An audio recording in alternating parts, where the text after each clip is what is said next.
Hello everyone, I'm Meteorologist Charlie Ironmonger. Thank you so much for joining me today for your 1 p.m. news and weather update from the First Alert Desk. Now we've got news out of Washington, where a pig medallion has been returned. A 100-pound concrete pig was returned at downtown Washington business. Now the stolen medallion and outdoor chairs showed up overnight at a nearby business. The Flying Pig Provision says someone made off with the dancing pig medallion that sat in front of their West Main Street business over the weekend.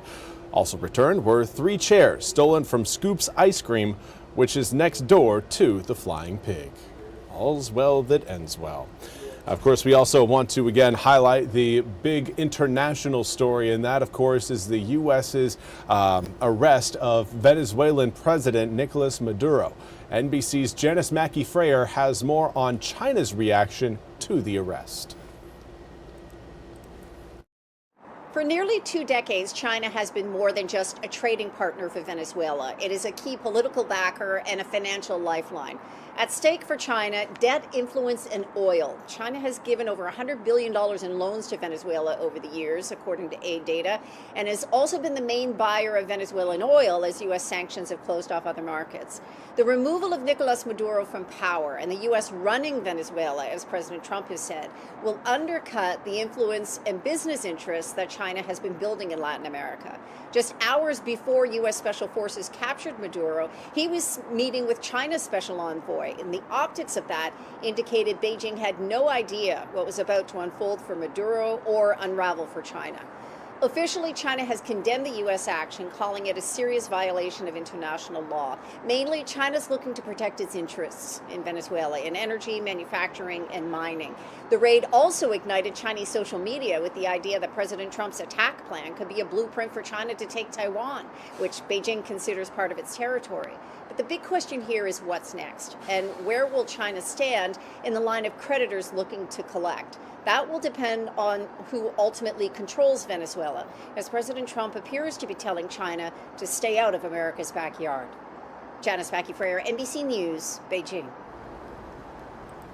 Well, thank you very much, Janice, for that report. We now turn to your weather forecast. We had some rain showers over the Outer Banks earlier today. Those raindrops are now pulling out into the Atlantic and heading towards Bermuda. For us, it's going to kind of open the door for dry weather tonight, but more so just more cloud cover. That's pretty much what we're going to be seeing here over the next few days. More cloud cover and extra heat. We are going to be above average in terms of air temperatures all the way through this upcoming weekend. Right now, we're looking at air temps in the mid to upper 60s. Normal this time of year is right around the mid to upper 50s, so we're about 10 degrees warmer than our seasonal average. A lot of that, again, here is a look at those seasonal averages. We will start to warm up once we get through February and into March. The spring season coming up soon. Those of you, again, who enjoy the cold winters, well, not going to really be that cold for this week. Seeing again above average for not only your Tuesday today, but your Wednesday, Thursday, Friday, and even Saturday and Sunday through the upcoming weekend, despite an incoming cold front. Let's talk about the winds. Winds right now are what's really bringing in that heat. We've got cloud cover over eastern North Carolina skies. In fact, let's take a look at what we've got outside through our Greenville cam. And yeah, it is gray out there. Washington cam showing a similar gray condition pattern, but it's these winds out of the southwest that continue to bring in a little bit more heat to the east. That's what's taking our temps from the low 60s back up into the mid to upper 60s this afternoon. As far as rain showers go, not really seeing much from here on out, at least until we get into, I would say, the upcoming weekend. There is a chance we may have some spot showers trying to move in on Friday, but I think most of the rain that we are going to be seeing over the next few days is, again, going to hold off until we get into the upcoming weekend. Wednesday is going to be a day kind of marked by decreasing cloud cover, or clouds moving out of eastern North Carolina. Then we're going to be left with mostly sunny skies for your Thursday, as well as, well, your early Friday morning, but those clouds, again, will get thick coming up on Friday, thick enough to, again, possibly support some some rainfall at times. Now keep your eyes around the area just south of Los Angeles. That's where our next area of low pressure is coming from. Our next rainmaker there you see in that low form. It's going to be dragging all of that moisture across really the Gulf of California and Baja Peninsula. It's going to be taking that moisture across the U.S., kind of rolling right around the south side of the Rocky Mountains, and then sitting over Kansas by the time we get to Thursday morning at 9 a.m.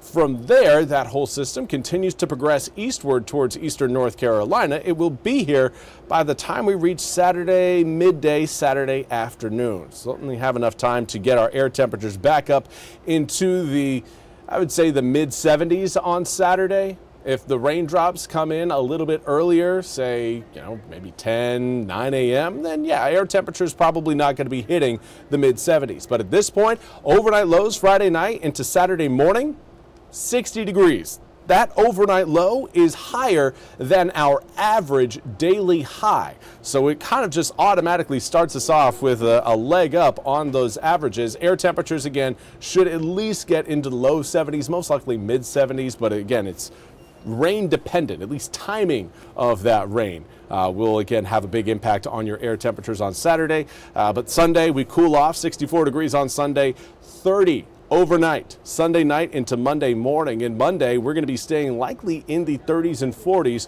through the duration of the day. A little bit of a cool down heading our direction, something you should at least be aware of. Well, that's all we have time for today's 1 p.m. news and weather update from the First Alert Desk. I want to thank you all so much for joining me. We'll be back with more news and weather coming up at the top of the hour. Until then, have a fantastic rest of your Tuesday.